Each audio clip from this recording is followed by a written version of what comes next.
What's up, the boxing world? Welcome to Strictly Boxing with Derek Poppy Rolon. Okay, man, listen, man, I got a boxing show to talk about today, man. I got two fighters that's fighting this Saturday night in Las Vegas, Nevada. Jermall Charlo puts again. He's back. He's coming back to the ring. Let's welcome Jermall Charlo back. He's putting up his undefeated record against a worthy opponent.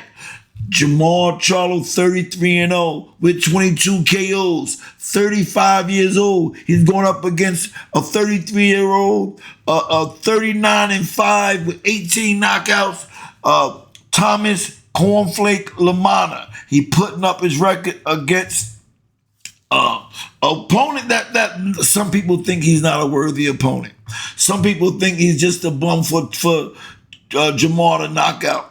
But he's been very active. He won his last 9 fights. You know, prior to winning his last 9 fights, he was stopped by Erislandy Lara. That's not a bad thing. To be stopped by Erislandy. But he won his last 9 fights. And 4 of the 9 fights he won by KO. It bothers me sometimes to think that Charlo or any fighter by that point can stay at the top of their game, not fighting as frequent as at least a couple times a year. Jermall Charlo, his last time in the ring was against Jose Benavidez Jr.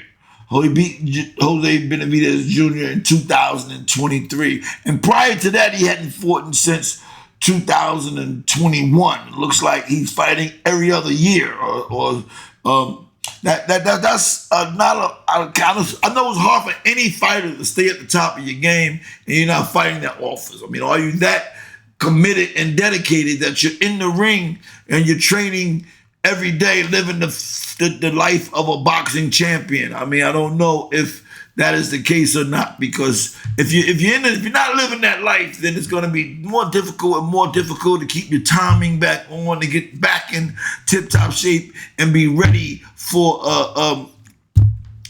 these top guys in the fight game. I remember talking to Roy Jones, and Roy Jones made it very clear, man, you got to go for these things while you got it, man, because you don't keep it, man. You up the top of your game, but you don't stay at the top of your game. And I agree with him on that. Now the question becomes, is Thomas Lamana a worthy opponent?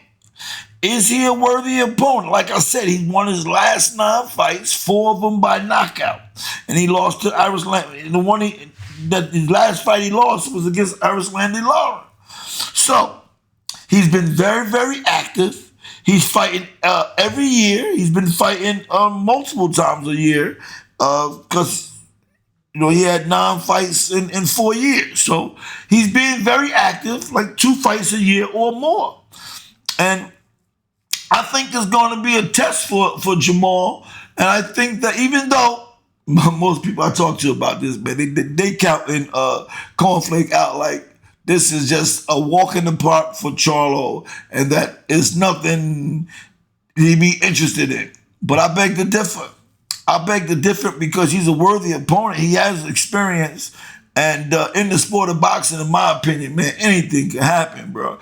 And when you out of this game and trying to play like I call it bread, I call it oil and water. It's like you can't be in and out of this game. You can't play this lifestyle and then try to get back in the gym. I'm in the gym, but I'm still doing this, and I'm trying to get right. So I'm gonna get a fight, But years go on, and then you gaining weight and you losing weight, and before you know it, you ain't got the timing, you ain't got the speed, you ain't got the talent you used to have.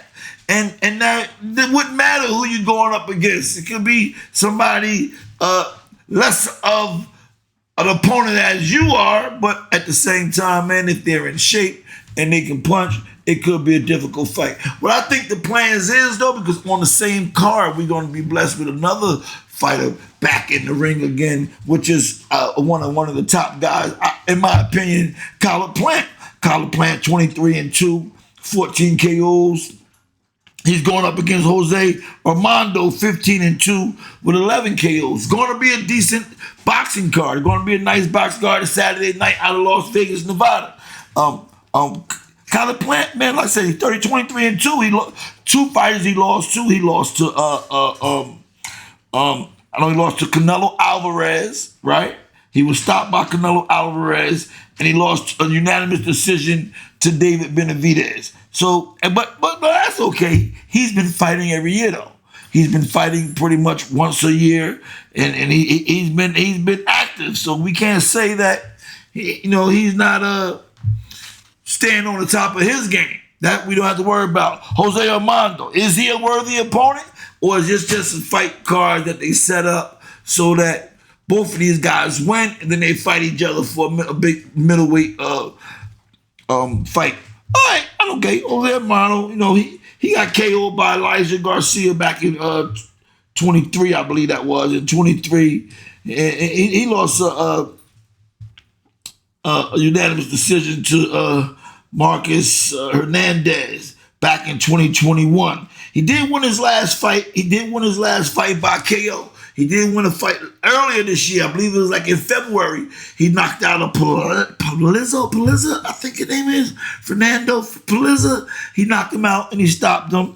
So it should be an interesting fight card this weekend. Let me know what you guys think. Do you think Jermall Charlo is back? Do you think he's a worthy middleweight opponent that could get back the recognition that he once had when he was him and his brother ruled their weight classes in the sport of boxing? Jermall Charlo returns to the ring Saturday night against Thomas Cornflake LaMotta. What do you guys think, man? Let me know, man. Is it worth anything to say, he's just fighting anybody? Can he still have it? Can he lose it? Do anybody care? I mean, this is Derek Pop Roller, man. Let me know, man. Hit the button if you like the video, hit the thumbs up. But let me know, man. Do you think Jermall Charlo can stay out of the ring and be so unactive enough to keep the skills and keep the things on there? I don't know. I beg to differ, thinking that Thomas LaMotta doesn't have a chance. Every fighter has a chance, in my opinion. Get in the sport and get in that ring, and you never know what goes on. This Derek Poppy rolling that Strictly Boxing. Peace.